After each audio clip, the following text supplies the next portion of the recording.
நிறைந்த கெருக்களில் இவளோ உயிரோவியம். இரு உயிர் ஒன்று சேர்ந்து இங்கு ஓர் உயிராகுதே. கருவறை இல்லை என்ற போதும் சுமந்திட தோணுதே. வெளியோரம் ஈரம் வந்து குடை கேட்குதே.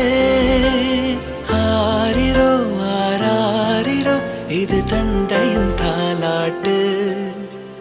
பூமியே புதிதானதே இவள் மழலை